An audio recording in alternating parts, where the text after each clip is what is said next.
Up, everybody? This is Bryson Fowler, Boss Talks on the Rooftop. We are live, Boss Talks and Bourbons, R&B sessions here at LG Cigar Lounge in Allen, Texas. And today I have the great honor of introducing the Texas Director of Funeral Homes, Mr. John. Mr. John, how you doing? Doing great, man. Thank you for having me. Hey, it's a pleasure. It's an honor. Yeah. So we were just talking behind the scenes. We're on live, and you're kind of the man around here when it's giving people their final home going. Oh yeah, yeah. So, you know, how'd you go into that? You know, I think it was just basically God led me that way. I was going to school to do something else, which was dentistry, and getting my degree in chemistry and all of that. But odd thing was, the guy at my local church came to me and said, "I would like to give you a job," and I didn't know who he was. Turned out he was the local funeral director. Oh, wow. And thought, well, sure, I'll go ahead and come work with you. And enjoyed working with him, dignified and ethically doing things right. I was groomed the right way. And I thoroughly enjoyed it, but never thought that was the direction I was going to go. Right. I told him I was going to go into mortuary school. The owner talked me out of it and said, pursue your career. So I did. Decided dentistry was not my direction. So I went into chemical engineering. So tell me, hold on. Yeah. Hold on. So, you was doing mortuary work. You're doing funeral home work as a side gig. It worked around my schooling, my labs, and all of that. And he allowed me to come in anytime when I was able to come to work. I worked in the evenings. Now, the oddity of the things is I would get up all hours of the night and go and help make removals of someone's loved one, 1, 2, 3, 4 in the morning. I learned, actually, at that point, how to embalm bodies at that current time, but I was not, again, pursuing this career. But again, it didn't trouble me. It didn't cause any, mental anguish to me, You're a dangerous man. You're a dangerous man. But the crazy thing is that he offered me an apartment in the funeral home. So I lived in the funeral home for 3.5 years while I was going to school. Oh, wow. Gave me a 2-bedroom apartment for free. The only tough thing about that was it was tough to bring a date home. That was kind of tough, but I got past that. I decided to go into chemical engineering. Like I said, went to University of Oklahoma. But when I went to Norman, Oklahoma, I worked for another funeral home. Again, it worked around my schooling. Yeah. And finally, when I got married, I moved to Texas. Chemical engineering was not my direction I wanted to go in life. Right. So when I moved to Texas, I tried to find a job as a chemist, like at Miller's Brewer, Alcon Labs. And that didn't pan out. So I thought I need a job. So I went to start going to local funeral homes because that's what I knew to do. Right. And big operation there. The manager looked at my resume and he's like, "You've worked for all these funeral homes." And I said, "Yes, sir, I have." And he said, "Well, if you go to mortuary school, I'll hire you." I needed a job. So I thought one day I would go into this career, but not as soon as that happened. But 38 years later, I retired as vice president of operations of this location. Wow. And I was blessed those 38 years. Yes. With all those families that we served. And I thought I was retired. I retired in 2020. But this is a calling. It's a ministry. And I was called back into it. And I'm now president of the Texas Funeral Directors Association. Yeah. Very involved with the community. I'm involved with another group called Cremation Association of North America, a national board, and been blessed not only in the state but across the country, and I've met wonderful, wonderful people in this profession. So see, I've often wondered how people fall into that line of work, right? You're gonna be born, you're gonna pass, and someone's got to take care of you. Sure. Right. So you wanted to be a dentist, then you went to being a chemist, and then now you're president, top dog of these associations. Yeah. Retired. and then came back to Yeah. it. It's a calling. It's a ministry, you know, and again, as I mentioned to you earlier, making arrangements with the family, I can't take the pain away from them, but my motto has always been as a funeral director, just lean on me and let me help you walk through this difficult time of your life. Can't take the pain away, but I can help give direction, give insight, maybe things that maybe kind of help you what to do. And at the end of all the arrangements, when they tell me, you know, John, you couldn't have done any more for us, we can't thank you enough, that to me is worth the weight in gold. That's priceless. And I go home every day with comfort in my heart, knowing that I satisfied a family and helped them during a tough time. See, what I heard is you're a huge proponent of serving people. Oh yeah, yeah. Like your motto is truly you have a heart for people. Oh yeah, yeah. And that's what I'm gathering from, because like going into dentistry, you start out wanting to serve. I don't know if dentistry was it really like a dream, or was it just? You know, it was kind of a dream, but you know, and later on in my life, I kind of laugh about it. I think that's more what my mother wanted me to do and pursue. So I was going to satisfy my mom. I was the youngest of four, the only child that went to school or college, should I say, not school, but college. So I didn't want to disappoint her. Right. And then finally I had to break her heart and said, Mom, I'm not going to become a dentist. That's not my direction I'm going. Right. But I pursued chemical engineering, and she was happy with that. I mean, who wouldn't be happy with? No. You either got a doctor or a chemist. Either. Yeah. Like, and I look doctor, at dentistry, chemistry. Hindsight 2020. Would I been happy being an engineer, or would I been happy in being a chemist, sitting in a lab all day doing titrations and all that? No. I don't want to be cooped up in four walls, you know, not socializing with people. So right. Yeah. And see, for you, like, you have a true heart for people, and so I guess that was a way to continue to help your personality shine through. Yeah, it helped me grow. It helped me grow, and crazy as it sounds, when I was in school, younger in my life, I was very kind of introvert to a point. I was not very talkative. I had it, but I just didn't have the comfort. But when I started working with families, serving them, it made a 180, and now people almost can't shut me up. You know, the fact is, I want to learn more about them and talk to them, and right, and just be a part of them. And so this is because I'm ridiculous. Okay, so this is because I'm ridiculous.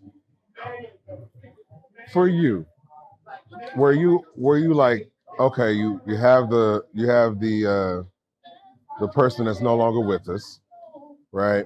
And did you often like make up your own stories of how they come to be, and then when you met the family, you were able to put a better picture together? I don't know so much about that, but yeah. That's because I'm ridiculous. Yeah. So like, that's how I would see. That's how, in my mind, and how I view things. Like, I like to make up stories about particular individuals. Like, if I have nowhere in thought of who they are. Yeah. And then if I was preparing a person to go home, I would I'd have my own little storyline made up and premise, and then I meet the family, and then come to find out my whole premise and story is all wrong. Yeah. But then I'm able to be amused and entertained in that same aspect, but also serve the family in a different light. No, I just kind of just sit with them, and tell me about your loved one. You know, what do they enjoy doing in their life? What were their hobbies? And you know, things like that. And then I build off of that. I listen to them, pick up key points, what they're talking about, that they talk deeply in their heart about their loved one. And then I want to bring that value, what they have in their heart, I want to bring it to fruition and bring it to the forefront. Right. And try to have that remembrance for them, for their service. You hear today, most people, they want a celebration of life. Right. They don't want a funeral, you know. Correct. That's today, whereas I started this in 79.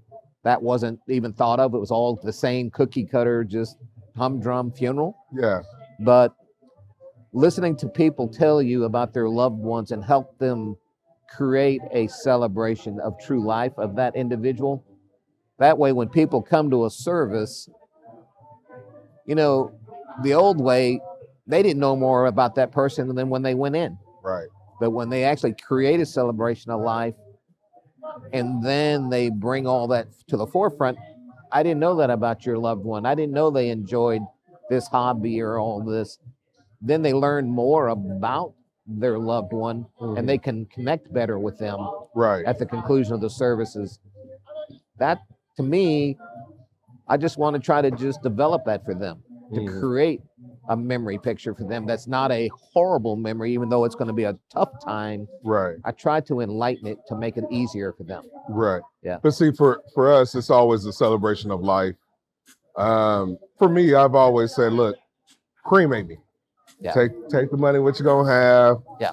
That when I'm gone from this life, I'm no longer here. This body's just a vessel. Right. I'm not here. Right.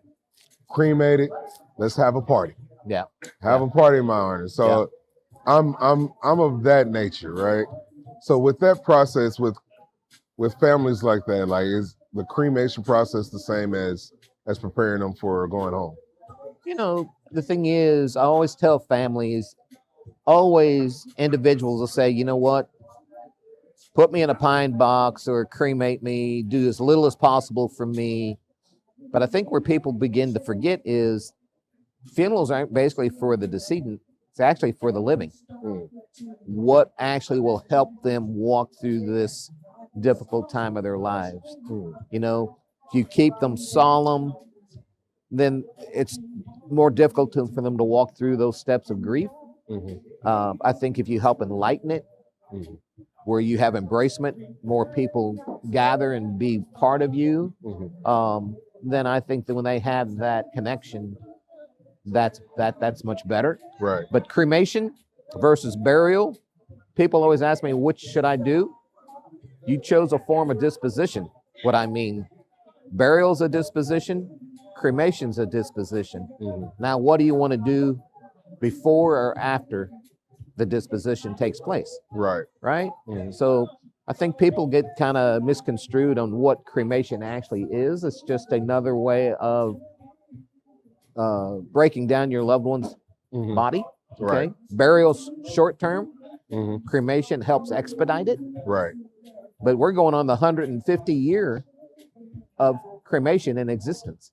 That's how long it's been around. And people think that it's something new. No. It's been around a while. Right. Yeah. But it's come back, you know. People are more into green burials. What you hear, green, you know, preserve nature and all of this. Right. Cemeteries, they feel like, are bad and all that. But to me, cemeteries are golden because it's a place of permanence, a place of memorialization. People, they can go and celebrate again their life of their loved ones. Right. And then when they're feeling blue, whatever, what do?